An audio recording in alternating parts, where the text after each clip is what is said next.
মানে খুশিতে পাগল হয়ে গেছে। ক্যা মে করো আর ক্যা নেই সিমরান। আমার মনটা একটু ভালো আসে, শাহরুখ খানের ডায়লগ চইলা আসে এরকম আর কি। এরকম কথা বলার জন্য তো একটা কলিজা লাগে। পৃথিবীতে বহুত মানুষ আছে, বহুত পুরুষ আছে, কিন্তু মর্দ পুরুষ, আসল পুরুষ জন্ম দেয় ইরান। ইরান আপনি দেখেন এই কঠিন পরিস্থিতিতে এত বড় অ্যাকশনের ঘোষণা দেওয়ার জন্য শুধুমাত্র কলিজার দরকার যে তা না, দরকার কি মেশিনারিজ, সাহস, সবটাই আছে। শুধু একটা না, বলছে সৌদি আরব আমিরাত এবং তুরস্ক, তোমাদের এখানেও আমি অ্যাকশন চালাবো। কেন? কারণ তোমাদের এখানে আমেরিকার ঘাঁটিগুলো আছে। গতকালকে ওই যে মাস্টার মাইন্ড, ওইটাকে যখন আপনার ইরান বালিশ ছাড়া শোয়াই দিল, সম্ভবত যে কোনো সময় ইরানে একটা অভিযান পরিচালনা করবে মার্কিন প্রশাসন। ট্রাম্প বলছিল খুব খারাপ হবে যদি তোমরা এই কাজ করো, কঠিন মূল্য দিতে হবে। তার মানে ট্রাম্প এটা করবে, এটা আমরা বুঝতেছি। নিজে করবে, ভাড়াটে পুত্র দিয়া করাবে, বাট করাবে। তথ্যসূত্র কিন্তু এগুলোই বলতেছে। তো এখন এই বক্তব্যগুলোর কাউন্টারে ইরান বলছে, ওয়াশিংটন তোমরা যদি আসো এইবার কিন্তু আর রক্ষা নাই, হয়তো আমরা তোমাদের সাথে পারবো না, কিন্তু আমরা লড়াই করে দেখাই দিব যে একটা ইসলামিক স্টেট কিভাবে ডিফিট করে।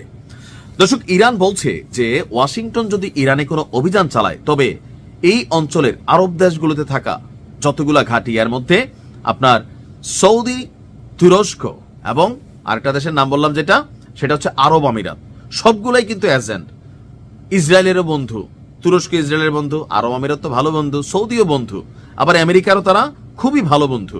তো তাদের যেই দেশগুলা, সেখানে আমেরিকার মানে হিউজ পরিমাণ বিমান ঘাঁটি, সামরিক ঘাঁটি, নৌ ঘাঁটি, অনেক কিছু সেটেল করে রাখছে যে তৃতীয় বিশ্বযুদ্ধ লাগলে তারা কোন দেশের কোন মাটি ইউজ করবে, তাদের মিত্রদেরকে সহযোগিতা করবে। তো ইরান এবার বলছে যে আপনার খেলা হবে। বলা হচ্ছে যে তেহরান সৌদি আরব, সংযুক্ত আরব আমিরাত থেকে শুরু করে তুরস্ক পর্যন্ত আঞ্চলিক দেশগুলোকে জানিয়ে দিয়েছে, যুক্তরাষ্ট্র যদি ইরানকে লক্ষ্য করে অভিযান চালায়, তোমাদের ঘাঁটি এবং মাটি ব্যবহার করে, তবে শপথ রবের, তোমাদের কাউকে আমরা বক্সাবো না। তোমাদের দেশেই যেহেতু তাদের এই ঘাঁটি, আমরা সেখানে অভিযান চালানোর নৈতিক অধিকার রাখি। আর বলা হচ্ছে যে ইরান এসব দেশকে যুক্তরাষ্ট্রের যে কোনো অভিযান ঠেকানোর জন্য যেন চেষ্টা করে, এটা তারা জানাইছে। কেন? ওই যে বললাম না, আমেরিকা থেকে উড়াইয়া পাঠাবে না ভাই, একটা যুদ্ধ অনেক ব্যয়বহুল বিষয়। আবার ধরেন ইরান থেকে আমেরিকাতে গিয়ে এত টাচ করো, এত আবার সোজা না। রাশিয়া পারবে, উত্তর কোরিয়া পারবে, বানাই রাখছে, বাট ইরান এখনো ওই জায়গাটায় পৌঁছায় নাই, পৌঁছাবে কোনো একদিন ইনশাল্লাহ।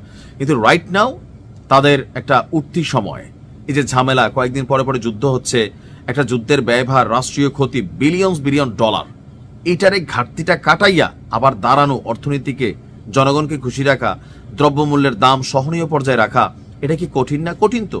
14 দিন যে যুদ্ধটা আপনি দেখছেন, শেয়ার করছেন, এক একটা মিসাইল বানাইতে কি পরিমাণ টাকা খরচ হয়, এটাকে লঞ্চ করতে, আর এরকম একটা দুইটা। তো স্বাভাবিক ওই দেশে অর্থনৈতিক মন্দা থাকবেই, তার উপরে পশ্চিমাদের টোটালি নাকাবন্দির মধ্যে আছে, একটা সিস্টেমের মধ্যে আছে। বাট এই যে সাহসটা, আমি এটার দাম দেই।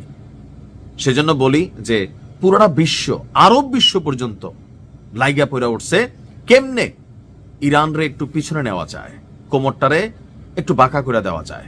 তবে আমি এতটুকু বিশ্বাস করি, শেষ সবারই আছে, ইরানেরও হয়তো শেষ আছে, বাট ইরান এটা লড়াই কইরা এই শেষটা করতে চায়। আল্লাহ হেফাজত করুক। আসসালামু আলাইকুম।